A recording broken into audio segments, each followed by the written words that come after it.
The bus driver. Did it again.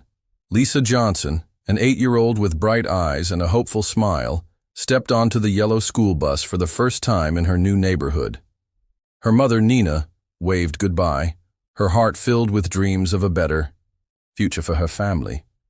But as the bus doors closed, neither of them could have imagined the sinister journey that lay ahead. Mr. Miller, the gray-haired bus driver with a grandfatherly demeanor, harbored something sinister behind his friendly facade. His welcoming smile concealed a dark truth that would soon cast a shadow over young Lisa's life in ways her parents could never have anticipated. As days turned into weeks, Nina's maternal instincts screamed that something was terribly wrong. In a predominantly white neighborhood, her growing fears about Mr. Miller, a long-standing bus driver respected by the community, seemed impossible to voice without risking disbelief or worse. What unspeakable acts were happening on that school bus, and how could one mother's determination to protect her child become the catalyst for exposing a community's shocking secrets?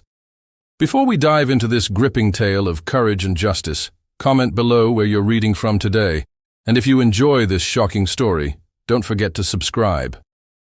The warm summer breeze rustled through the leaves of the giant oak tree in front of the modest 2-story house. A moving truck rumbled away down the quiet suburban street, leaving behind a family of 3 standing on their new front lawn. Lisa, an energetic 8-year-old girl with dark curly hair and bright eyes, bounced on her toes, taking in the unfamiliar surroundings. Her mother, Nina, placed a gentle hand on Lisa's shoulder. "Well, what do you think, sweetheart?" she asked, her voice tinged with a mix of excitement and apprehension. Lisa tilted her head, considering. "It's different," she said finally. "But I like the tree. Can we put a swing on it?" Nina laughed, some of the tension easing from her shoulders. "We'll see, maybe once we're all settled in." Malcolm, Lisa's father, joined them, wiping sweat from his brow. "That's the last of the boxes," he announced. "What do you say we order some pizza and call it a day?" As they walked into their new home, the family couldn't help but notice the curious glances from their neighbors. They were, after all, the only black family on the street, perhaps in the entire neighborhood. Later that evening, as they sat around a box serving as a makeshift table, Malcolm raised his slice of pizza in a toast. "To new beginnings," he said, his voice warm and hopeful.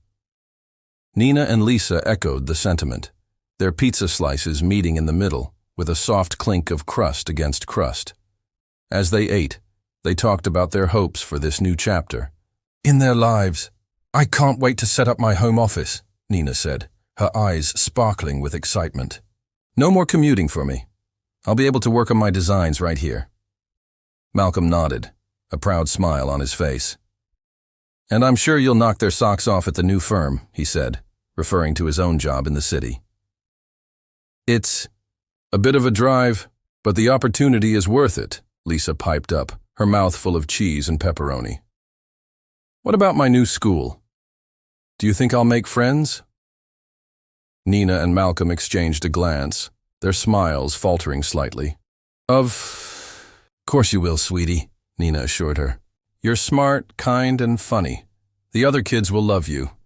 Malcolm added, "Just be yourself, Lisa. That's all you need to do."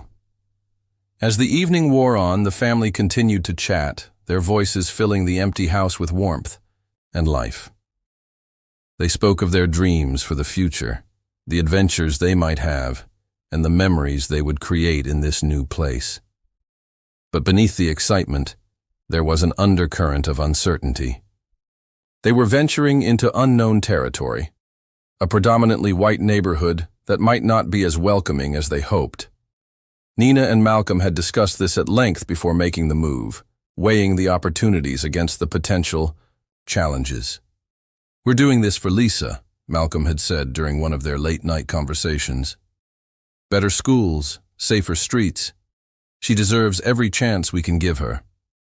Nina had agreed, but now, as she looked around their new living room, scattered with boxes and unfamiliar shadows, she couldn't help but feel a twinge of anxiety. Would they truly be accepted here? Would Lisa be able to thrive? As if sensing her mother's unease, Lisa snuggled up next to Nina on the couch.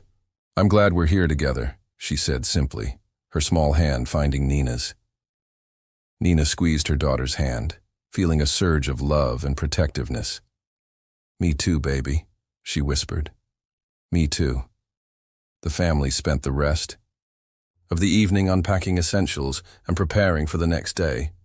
Tomorrow would bring new challenges, Malcolm's first day at his new job, and more importantly, Lisa's first day at her new school. As Nina tucked Lisa into bed that night, in a room still cluttered with boxes, she paused to smooth her daughter's hair. "Are you excited about tomorrow?" she asked. Lisa nodded, her eyes wide. "A little nervous too," she admitted. "That's okay," Nina reassured her. "It's normal to feel nervous about new things. But remember, you're brave and strong. You've got this." Lisa smiled, her fears seeming to melt away under her mother's loving gaze. "Thanks, Mom. I love you." "I love you too, sweetheart." Sweet dreams. As Nina closed Lisa's door, she leaned against the wall, for a moment, taking a deep breath. She hoped with all her heart that tomorrow would be the start of something wonderful for all of them, especially for Lisa. In their own bedroom, Nina found Malcolm already in bed, his brow furrowed as he scrolled through his phone, checking the route to work again. "Everything okay?" she asked, climbing in beside him. He nodded, putting the phone aside. "Want to make sure I don't get lost on my first day," he said with a chuckle. Then, more seriously, "How's Lisa?" "Nervous but excited," Nina replied. "I think she'll be okay." Malcolm wrapped an arm around her, pulling her close. "And how are you?" Nina sighed, nestling into his embrace. "The same, I guess, nervous but excited." She paused, then added softly, "I hope we made the right decision, Malcolm." "We did," he said firmly. "It might not be easy at first, but we're together. We can handle anything as long as we have each other." As they drifted off to sleep, the house settled around them, creaking and sighing as if adjusting to its new occupants. Outside, the stars twinkled over their new neighborhood, holding the promise of a fresh start and the potential for both challenges and triumphs in the days to come. The early morning sun cast long shadows across the driveway as Nina and Malcolm stood with Lisa, waiting for the school bus. Lisa clutched her new backpack tightly, her eyes darting up and down the street. "You've got your lunch?" Nina asked, smoothing Lisa's hair for the 10th time. Lisa nodded, patting her backpack. "And my notebook and pencils." "And you're all set, champ," Malcolm interrupted gently, kneeling down to Lisa's level. "Remember what we talked about?" Lisa's face grew serious as she recited, "Be myself, be kind, and if anything makes me uncomfortable, tell a teacher, or you guys right away." Malcolm smiled, giving her a quick hug. "That's my girl." The distant rumble of an engine caught their attention as the yellow school bus rounded the corner. Nina felt her heart rate quicken. This was it. The moment they'd been both anticipating and dreading. The bus pulled up, its doors creaking open. The driver, a middle-aged white man with graying hair, looked down at them. For a moment, surprise flickered across his face, quickly replaced by a neutral expression. "Good morning," he said, his tone polite, but not particularly warm. "You must be new to the route." Nina nodded, forcing a smile. "Yes, we just moved in." "This is Lisa. She'll be riding with you." The driver nodded curtly. "Welcome aboard, Lisa. I'm Mr. Miller." Lisa hesitated for a moment, looking back at her parents. Nina gave her an encouraging nod, and Malcolm whispered, "You've got this, sweetheart." Taking a deep breath, Lisa climbed the steps. As she disappeared into the bus, Nina and Malcolm caught a glimpse of the other children inside. Most seemed curious, a few smiled, but one or two wore expressions that made Nina's stomach clench. As the bus pulled away, Nina and Malcolm stood, hand in hand, watching until it disappeared around the corner. "She'll be fine," Malcolm said, giving Nina's hand a reassuring squeeze. But there was a hint of uncertainty in his voice that matched the worry in Nina's heart. The day seemed to crawl by for Nina. She tried to focus on setting up her home office, but her thoughts kept drifting to Lisa. Was she making friends? Were the teachers kind? Was she feeling out of place? When the time came for Lisa to return, Nina found herself pacing by the window, watching the street. The familiar rumble of the bus engine sent her hurrying to the door. Lisa bounded down the bus steps, her backpack bouncing. Nina's heart lifted at the sight of her daughter's smile. "Hi, Mom," Lisa called, waving as she ran up the driveway. "Hi, sweetie, how was your first day?" Nina asked, enveloping Lisa in a hug. Lisa's excitement was palpable as she recounted her day. Her nice teacher, the girl she sat next to at lunch, the cool playground equipment. Nina listened, relief washing over her. It seemed like things had gone well. That evening, as the family sat around the dinner table, Lisa continued to share stories from her day. Malcolm, home from his first day at the new job, listened intently, asking questions and laughing at Lisa's animated descriptions. Lisa shrugged, suddenly looking uncomfortable. "He just says mean things sometimes," she mumbled, then quickly changed the subject, asking Malcolm about his new office. Nina caught Malcolm's eye over Lisa's head, seeing her own concern, reflected there. But they didn't push it, not wanting to dampen Lisa's otherwise positive first day. Later that night, as Nina and Malcolm got ready for bed, Malcolm brought it up. "What do you think Lisa meant about the bus driver?" Nina sighed, sitting on the edge of the bed. "I don't know. It could be nothing. Maybe he's just gruff. But it could be something," Malcolm finished for her. "Should we ask her more about it?" Nina shook her head. "Not yet. Let's give it a few days, see if she mentions anything. Else? We don't want to make her anxious if it's nothing." Malcolm nodded, but Nina could see the worry lines creasing his forehead. She felt it too, that nagging sense that something wasn't quite right. But for now, all they could do was wait and watch. As they settled into bed, Nina found herself staring at the ceiling, her mind replaying Lisa's words. "He just says mean things sometimes." What kind of mean things, and why? The questions swirled in her mind, keeping sleep at bay long into the night. The weeks that followed seemed to settle into a rhythm. Malcolm left early each morning for his long commute to the city, while Nina worked from her newly set-up home office. Lisa continued to ride the bus to and from school, and life in their new home began to feel more normal. But beneath the surface of this new routine, Nina couldn't shake a growing sense of unease. She noticed subtle changes in Lisa's behavior. The bubbly, talkative girl who had excitedly recounted every detail of her first few days at school now gave only brief, non-committal answers when asked about her day.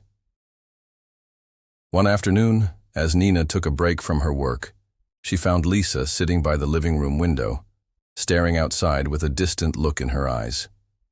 "Lisa," Nina called softly. "Is everything okay?" Lisa startled slightly, as if pulled from deep thoughts. "Yeah, Mom, I'm fine," she said, but her smile didn't quite reach her eyes. Nina sat down next to her daughter, gently stroking her hair.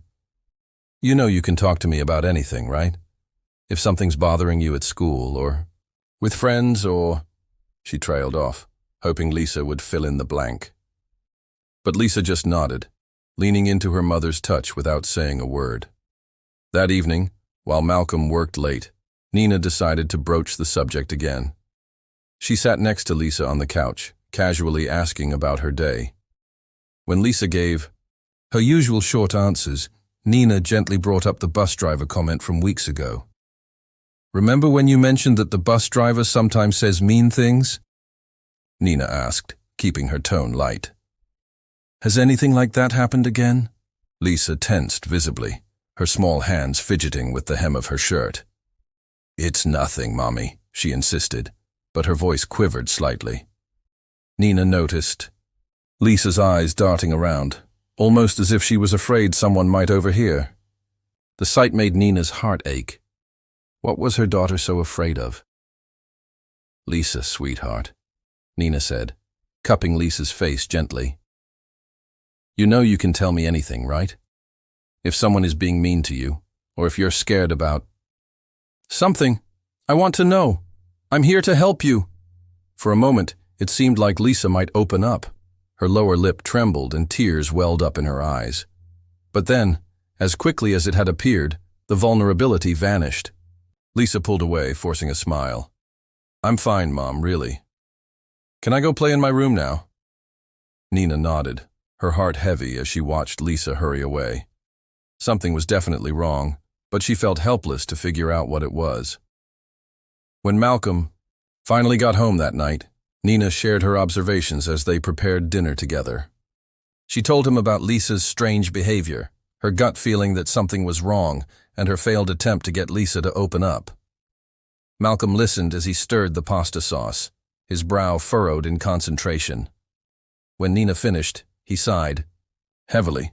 "Nina, I think you might be overreacting," he said, his voice tired. "Lisa is just adjusting. It's a big change for all of us." Nina felt a flare of frustration. "But Malcolm, you haven't seen how she's been acting. I really think—" Malcolm cut her off, his voice rising slightly. "I have enough problems at work, Nina. I don't need you bringing this up again. Just let it go. Lisa's fine. Don't make this into something it's not." The kitchen fell silent except for the bubbling of the sauce.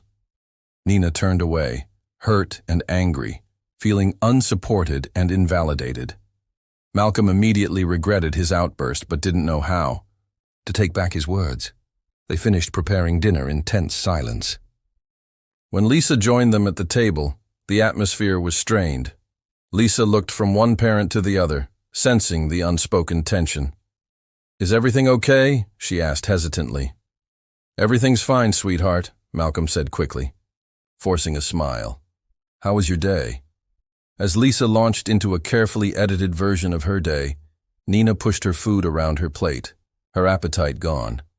She caught Malcolm's apologetic glance but couldn't bring herself to meet his eyes. That night, as they lay in bed, backs turned to each other, Nina couldn't sleep. She replayed Lisa's words and actions in her mind, her maternal instincts screaming that something was very wrong. But Malcolm's dismissal of her concerns left her feeling isolated and unsure. What if she was overreacting? What if Lisa was just going through a normal adjustment period?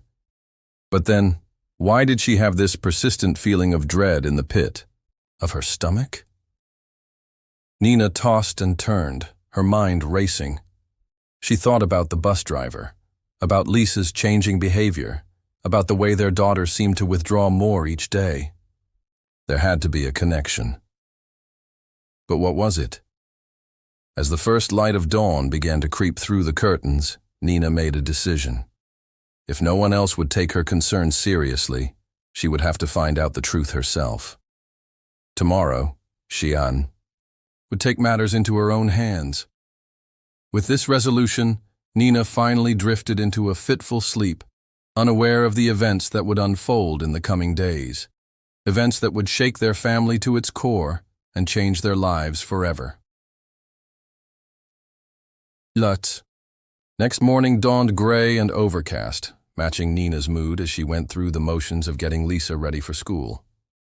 Malcolm had already left for work, the tension from the previous night's argument still hanging in the air. As Lisa climbed onto the bus, Nina waved with a mixture of worry and determination. Today would be different. Today, she would find out what was really going on. The moment the bus pulled away, Nina sprang into action. She grabbed her car keys and a light jacket, her heart pounding with a mix of anxiety and determination as she locked the front door behind her. Nina slid into the driver's seat of her car, her hands shaking slightly as she turned the key in the ignition. As she pulled out of the driveway, she caught sight of a neighbor watering her lawn. The woman waved, and Nina forced a smile, hoping her actions wouldn't arouse suspicion. She kept a safe distance as she followed the yellow school bus through the winding suburban streets. Her heart raced, and she felt equal parts determined and ridiculous. What if Malcolm was right, and she was overreacting? But what if he was wrong, and Lisa was in trouble? The bus made its usual stops, picking up children along the route. Nina noticed something odd. At each stop, Lisa seemed to be the last to board, even when other children were waiting at the same stop. Was this a coincidence, or was there more to it? At one point, Nina thought she saw Mr. Miller, the bus driver, say something to Lisa as she climbed the steps.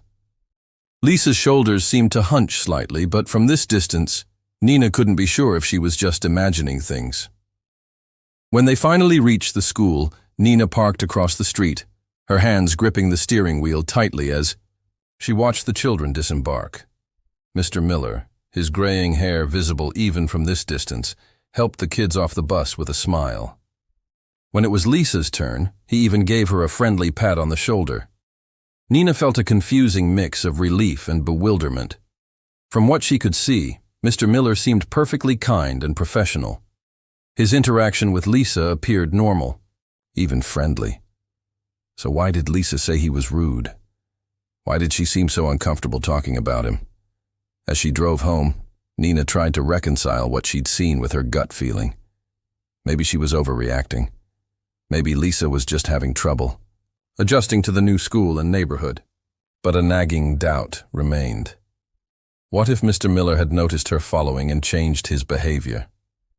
Back at home, Nina tried to focus on her work, but her mind kept drifting back to what she'd witnessed. She couldn't shake the feeling that she was missing something crucial. The pieces of the puzzle were there, but she couldn't quite make them fit together. As the day wore on, Nina's thoughts churned. Should she tell Malcolm about what she'd done? Would he understand her concerns, or would he be angry that she'd gone behind his back? And what about Lisa? Should she confront her daughter directly about what was going on? By the time Lisa returned home from school, Nina had made up her mind. She wouldn't mention her impromptu stakeout to anyone. Not yet. She needed more information before she could act. "How was school today, sweetie?" Nina asked, as Lisa walked through the door. Lisa shrugged, her usual response these days. "Fine," she mumbled, heading toward her room. Nina watched her go, her heart heavy. Something was definitely wrong. But what? And how could she help her daughter if Lisa wouldn't open up to her? That night, as the family sat down to dinner, Nina observed Lisa closely. She noticed how her daughter pushed her food around her plate, how she avoided eye contact, how she seemed to shrink into herself when Malcolm asked about her day. After dinner, as Malcolm cleared the table, Nina approached Lisa. "Hey, sweetheart," she said softly. "Want to watch a movie together?" Lisa hesitated for a moment, then nodded. As they settled on the couch, Nina pulled her daughter close. For a while they sat in silence, the glow of the TV washing over them. "You know I love you, right?" Nina said suddenly, her voice barely above a whisper. Lisa looked up at her, surprise in her eyes. "I know, Mom. I love you too." Nina hugged her tighter. "And you know you can tell me anything at all." For a moment, Nina thought she saw a flicker of something. Fear, sadness, in Lisa's eyes. But then it was gone, replaced by a forced smile. "I know, Mom," Lisa said, turning back to the movie. Nina sighed inwardly. She hadn't broken through, not yet, but she wouldn't give up. Something was wrong, and she was determined to find out what it was. She would protect her daughter, no matter what. As Lisa drifted off to sleep in her arms, Nina made a silent promise. She would get to the bottom of this, with or without Malcolm's support. She would find out what was really going on with Mr. Miller and the bus rides, and she would make sure her daughter was safe no matter what it took. Little did Nina know that the truth would be far more shocking and heartbreaking than she could have ever imagined. The events of the coming days would test their family in ways they never thought possible, and force them to confront harsh realities about their new life in this seemingly idyllic neighborhood. The following afternoon, Nina found herself at the local park, absently watching Lisa play on the swings. Her mind was still whirling with questions and concerns from the previous day's observations. As she sat there, lost in thought, a voice startled her back to reality. "Beautiful day, isn't it?" Nina looked up to see one of her neighbors, a middle-aged white woman she recognized from down the street. The woman smiled warmly, gesturing to the empty space on the bench beside Nina. "Mind if I join you?" Nina nodded, forcing a smile. "Of course not. Please sit down." As the woman settled beside her, Nina's mind raced. Here was an opportunity, a chance to get another perspective, to see if her concerns were justified, or if she was indeed overreacting, as Malcolm suggested. "I'm Sarah, by the way," the woman said, extending her hand. "I think we're just a few houses down from you." "Nina," she replied, shaking Sarah's hand. "Nice to meet you properly." They chatted amiably for a few minutes about the neighborhood, the weather, and the challenges of moving to a new place. Nina found herself relaxing slightly, grateful for the friendly conversation. Finally, gathering her courage, Nina decided to broach the subject that had been consuming her thoughts. "Sarah," she began hesitantly, "can I ask you something? It's about the school bus driver, Mr. Miller." Sarah's eyebrows raised, slightly, but she nodded encouragingly. "Of course." "What about him?" Nina took a deep breath, choosing her words carefully. "Lisa, my daughter, mentioned the bus driver being rude. I've been a little concerned about how he treats the kids. I was wondering if you've heard anything similar from other parents or your own children." The change in Sarah's demeanor was immediate and shocking. Her friendly smile vanished, replaced by a hard, angry expression that made Nina recoil slightly. "How dare you?" Sarah hissed, her voice low but filled with venom. "How dare you accuse Mr. Miller of anything? He's been driving the kids in this neighborhood for decades. He's a good man." Nina was stunned into silence, her mouth opening and closing, wordlessly as Sarah continued her tirade. "You just came into this neighborhood and you're already causing trouble, thinking you're the boss around here." Sarah spat, her face flushed with anger. "If you don't like it, you're free to leave. I think you'd be doing everyone here a favor anyway."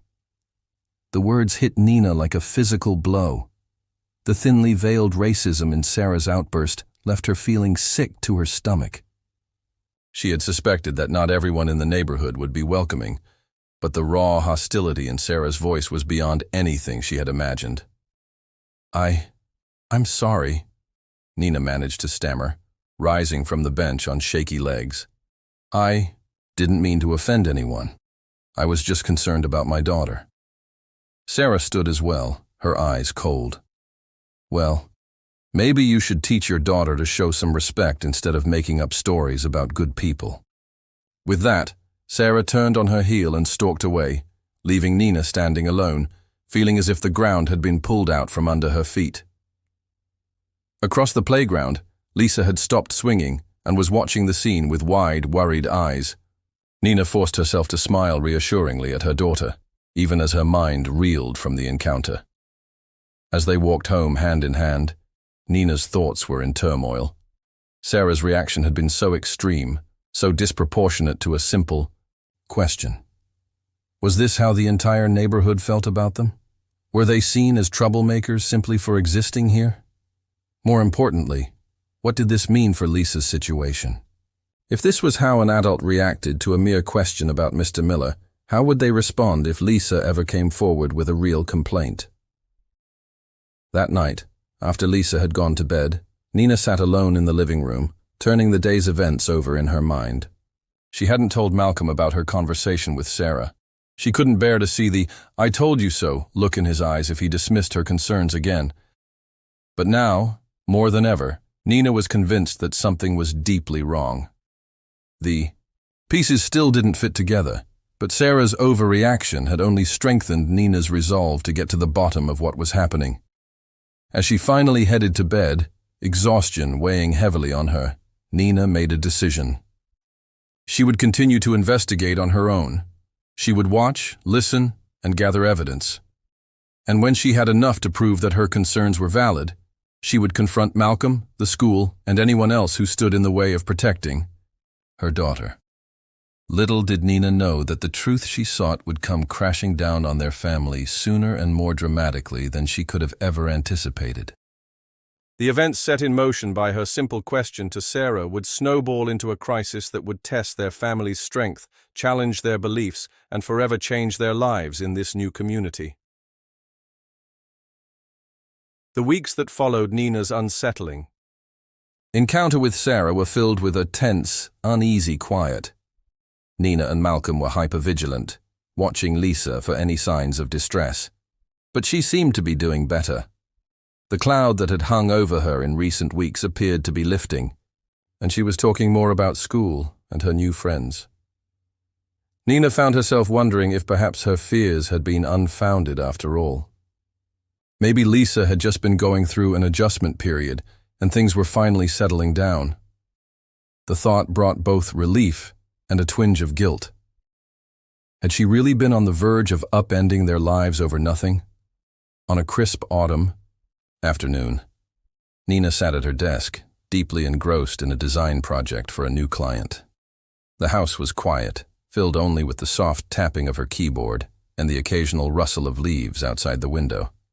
Glancing at the clock on her computer screen, Nina realized it was almost time for Lisa to return from school. She saved her work and headed to the kitchen to prepare an after-school snack, as was their usual routine. As she sliced apples and spread peanut butter on crackers, Nina found herself humming softly. For the first time in weeks, she felt a sense of normalcy, of things finally falling into place in their new home. 4 o'clock came and went. Nina wasn't worried yet. Sometimes the bus ran a few minutes late. She arranged the snack on a plate and set it on the kitchen counter, then returned to her office to answer a quick email. But as 4:15 approached with no sign of Lisa, a knot of anxiety began to form in Nina's stomach. She went to the front window, peering out at the quiet street. No yellow bus in sight. By 4:30, Nina was pacing the living room, phone in hand. She called Malcolm, trying to keep the panic out of her voice as she explained that Lisa hadn't come home. "I'm sure it's nothing," she said, as much to convince herself as Malcolm. "Maybe the bus broke down or something. But I'm getting worried." Malcolm's voice was tense but reassuring. "I'm leaving work now. I'll be home as soon as I can. Have you called the school?" Nina shook her head, then remembered Malcolm couldn't see her. "Not yet. I wanted to check with you first. I'll call them right now." As the sun began to set, casting long shadows across the lawn, Nina's worry turned to full-blown panic. She called the school, her voice shaking as she explained that Lisa hadn't come home. The receptionist informed her that all buses had returned to the depot and the school was closing for the day. "But my daughter isn't home," Nina insisted, her voice rising. "She has to be somewhere between the school and here. Can't you check? Can't you do something?" The receptionist's voice was sympathetic but firm. "I'm sorry, Mrs. Johnson, but all our staff have left for the day. If your daughter doesn't turn up soon, I suggest you call the police."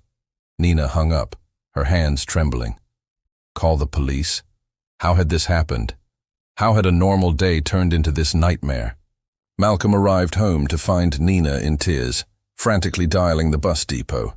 Nina and Malcolm clung to each other, both imagining worst-case scenarios. The ticking of the clock on the mantel seemed to mock them with each passing second. "This is all my fault," Nina whispered, her voice hoarse from crying. "I knew something was wrong. I should have done more. I should have—" Malcolm cut her off, pulling her close. "This is not your fault, Nina. We'll find her. She has to be somewhere." Just as Nina was about to grab her keys and drive around the neighborhood, they heard the creak of the front door. Time seemed to stand still as they turned to see Lisa walk in, 2 hours late, her yellow skirt wrinkled, pink shirt askew, and her usually neat braids disheveled. Nina rushed to her daughter, wrapping her in a tight embrace. "Where have you been? We were so worried," she cried, relief and fear mingling in her voice. Malcolm joined them, enveloping both Nina and Lisa in his arms. For a moment they stood there, a tangle of limbs and emotions, the fear of the past hours giving way to overwhelming relief. But as Nina pulled back to look at her daughter, she felt her blood run cold. Lisa was pale, her eyes wide and filled, with unshed tears. She was trembling slightly, and there was something in her expression, a mix of fear, shame, and something else Nina couldn't quite identify, that made her mother's heart clench. "Lisa, sweetheart," Nina said softly, cupping her daughter's face in her hands. "What happened? Where were you?" Lisa looked up at her parents, her lower lip quivering. In a voice barely above a whisper, she said the words that would shatter their world. "The bus driver did it again." The room fell silent, the weight of Lisa's words hanging heavy in the air.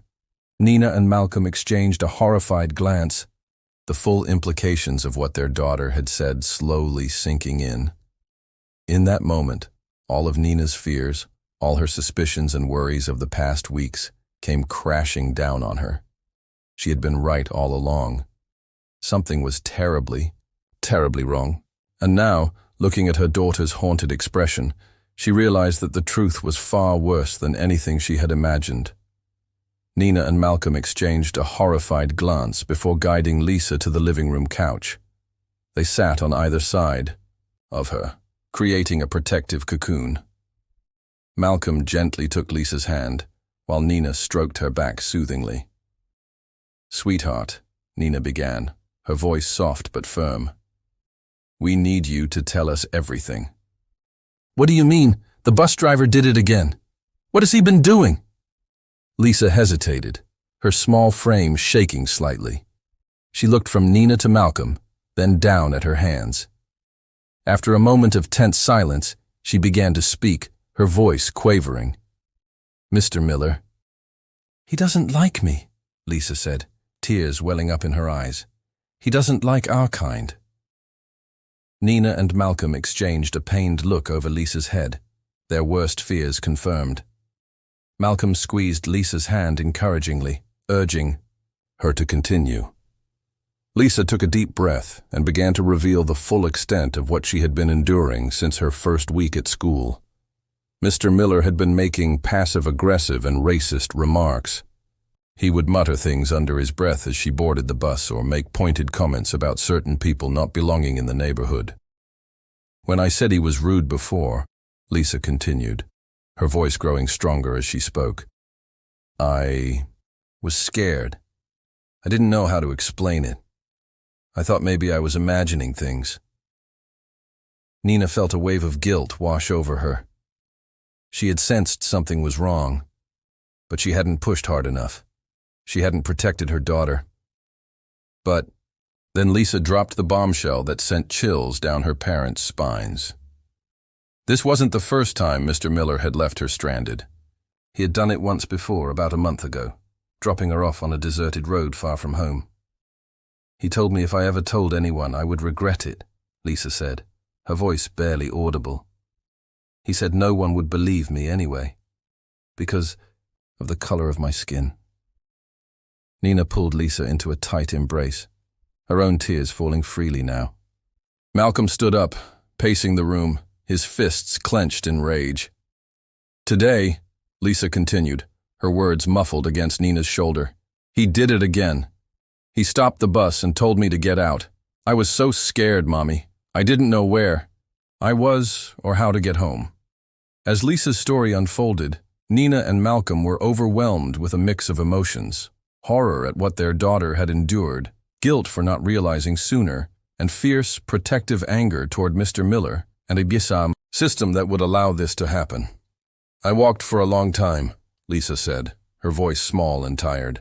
"I was afraid to ask anyone for help because Mr. Miller said if I told anyone, he'd make sure we had to leave, that everyone would know we didn't belong here." Malcolm knelt in front of Lisa, taking her small hands in his. "Lisa, listen to me," he said, his voice choked with emotion. "What Mr. Miller did was wrong, very, very wrong, and it's not your fault. Do you understand? None of this is your fault." Lisa nodded, fresh tears spilling down her cheeks. I'm sorry I didn't tell you sooner, she whispered. Oh, baby, Nina said, hugging her daughter tighter. You have nothing to be sorry for. We're so proud of you for being brave and telling us now. As Lisa's story came to an end, she seemed to deflate, exhausted and emotionally drained. Nina and Malcolm shared a determined look over their daughter's head. They knew what they had to do next. Lisa, Malcolm said gently, we need to call the police now. What Mr. Miller did is not just wrong, it's against the law. We need to make sure he can't do this to you or any other child ever again. Lisa's eyes widened in fear. But what if they don't believe me? What if Mr. Miller was right? And they think I'm lying? Nina cupped Lisa's face in her hands, looking directly into her eyes. We believe you, sweetheart. And we will make them believe you too. We won't let anyone hurt you or scare you ever again. I promise. As Malcolm reached for the phone to call 911, Nina held Lisa close, her mind racing. She thought about Sarah's hostile reaction in the park, about the neighbors who had watched, them with suspicion since they moved in. Would the police take them seriously? Would they face more racism and disbelief? But looking at Lisa's tear-stained face, Nina knew they had no choice.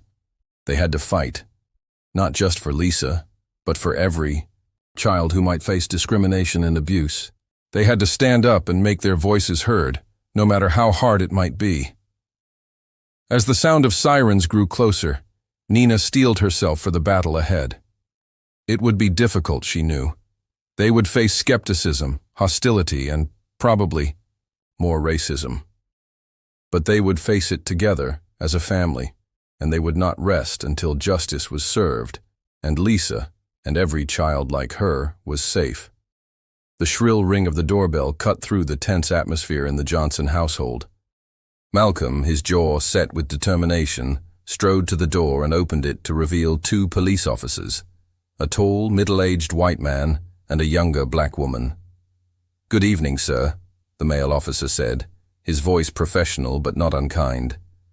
I'm Officer Thompson, and this is my partner, Officer Brooks. We received a call about a missing child. Malcolm nodded, ushering them inside. Yes, that was us. But our daughter is home now. However, we have a situation we need to report. As they entered the living room, Nina stood up, still holding Lisa close. The female officer, Brooks, immediately knelt down to Lisa's level. Hi there, she said softly. You must be Lisa. I'm glad to see you're safe. Is it okay if we ask you and your parents some questions about what happened today? Lisa nodded hesitantly, clinging to Nina's hand. Over the next hour, the family recounted the day's events and the ongoing issues with Mr. Miller. Officer Thompson took notes, his expression unreadable, while Officer Brooks gently encouraged Lisa to share as much as she felt comfortable. As Lisa finished her story, a heavy silence fell over the room. Officer Thompson cleared his throat. That's quite an accusation, he said, his tone careful. Mr. Miller has been a respected member of this community for decades. Nina felt a surge of anger. Are you saying you don't believe our daughter? She demanded, her voice sharp. Officer Brooks quickly intervened. What my partner means is that we need to investigate thoroughly. This is a serious allegation, and we need to handle it carefully.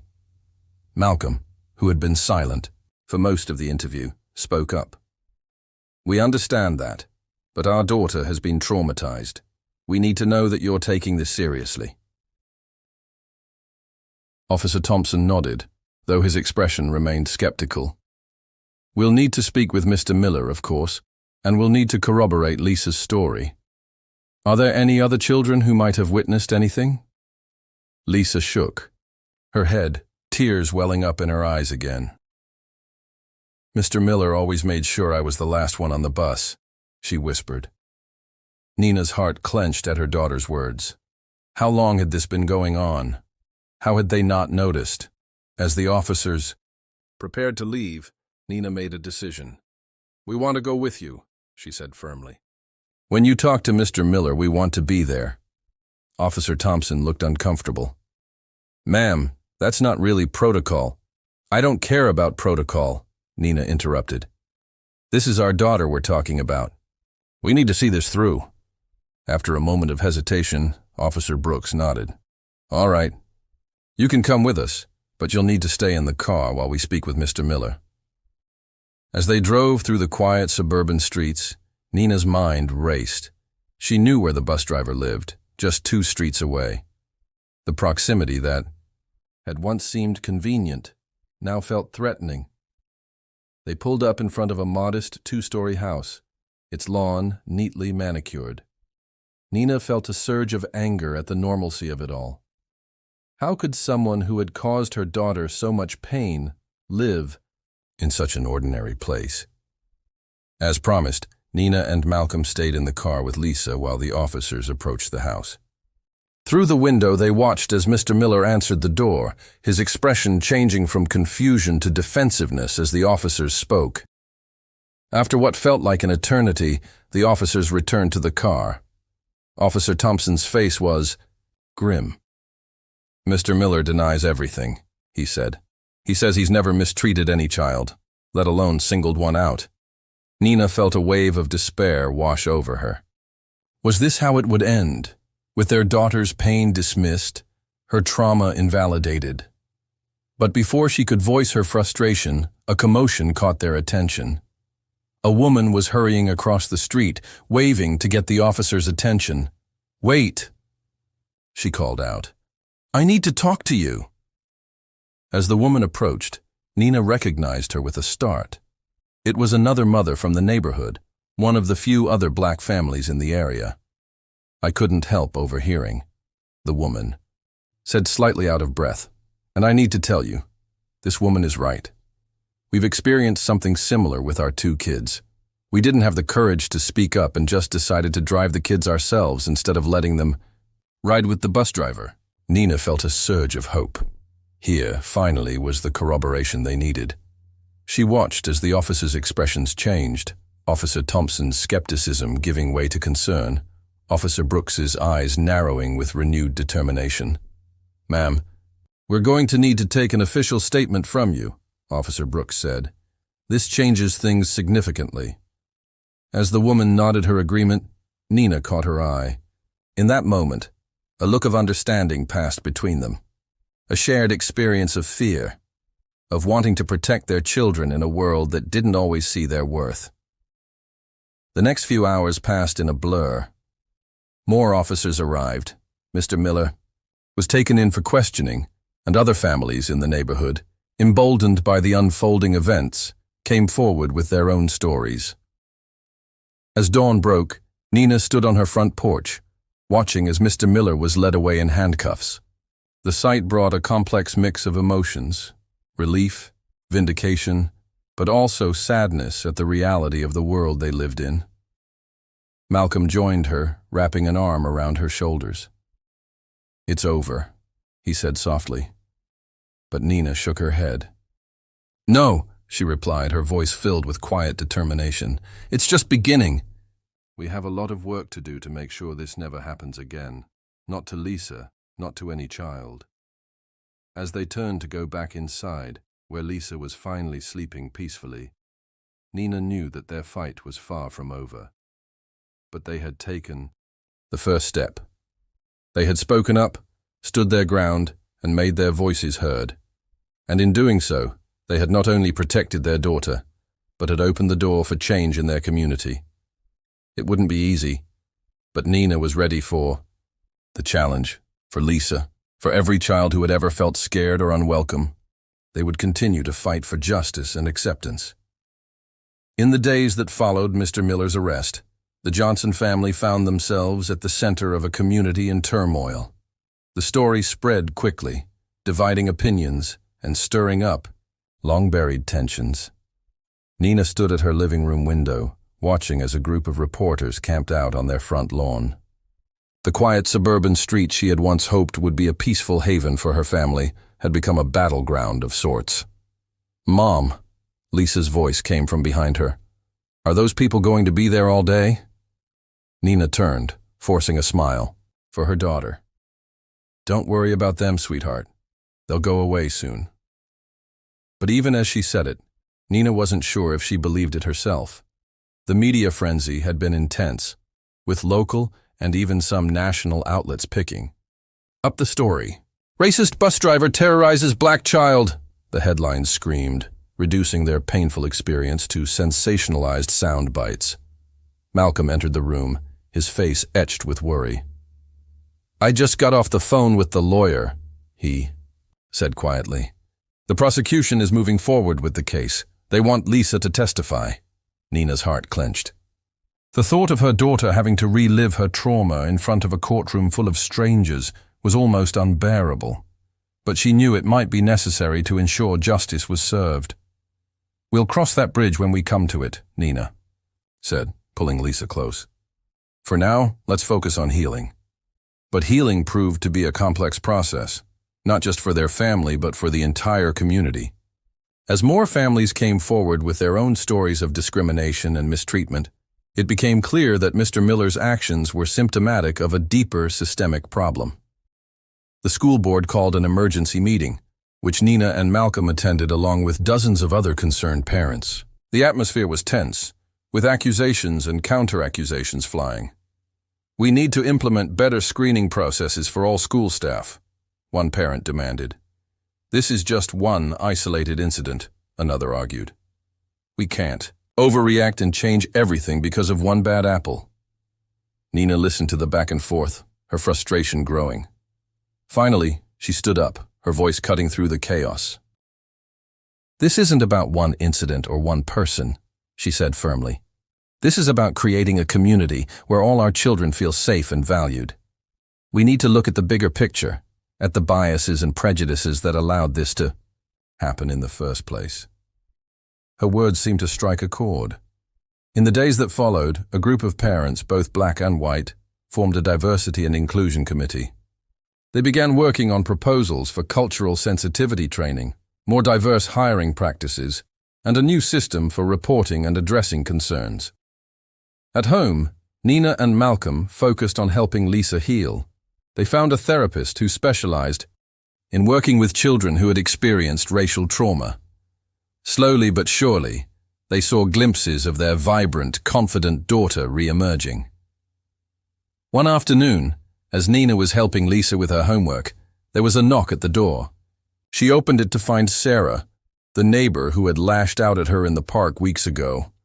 I owe you an apology," Sarah said, her eyes downcast. "I was wrong to dismiss your concerns. I'm sorry for how I treated you." Nina was taken aback by the unexpected apology. For a moment, she was tempted to shut the door in Sarah's face, to reject the olive branch being extended. But then she thought of Lisa, of the world they were trying to create for her.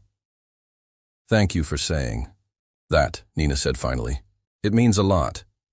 It was a small step, but a significant one. As the weeks turned into months, Nina saw more such steps being taken throughout the community. The school implemented new policies, including cameras on all buses and an anonymous reporting system for students and parents. Mr. Miller's trial came and went. With the testimony of multiple families and the evidence gathered by the police, he was convicted and sentenced. The day the verdict was announced, Nina held Lisa close, whispering, "You did it, baby. You were so brave and you helped make sure he can't hurt anyone else." Lisa looked up at her mother, a small smile playing on her lips. "We did it, Mom. All of us together." As spring bloomed, bringing new life to the neighborhood, Nina felt a sense of cautious optimism. There was still work to be done, challenges to be faced, but they had chosen to stay, to be part of the change they wanted to see. One sunny afternoon, Nina watched from her porch as Lisa boarded the school bus. The new driver, a kind-faced woman of color, greeted each child with a warm smile. Lisa turned and waved to her mother before taking her seat, chatting animatedly with a diverse group of friends. Nina waved back, her heart full. They had faced darkness and come out the other side. They had turned a painful experience into an opportunity for growth and change. And most importantly, they had shown Lisa and everyone else the power of standing up for what's right, no matter how difficult it might be. As the bus pulled away, Nina took a deep breath of the fresh spring air. There would be more challenges. Ahead, she knew. The work of creating a truly inclusive community was ongoing. But for now, in this moment, she allowed herself to feel hope.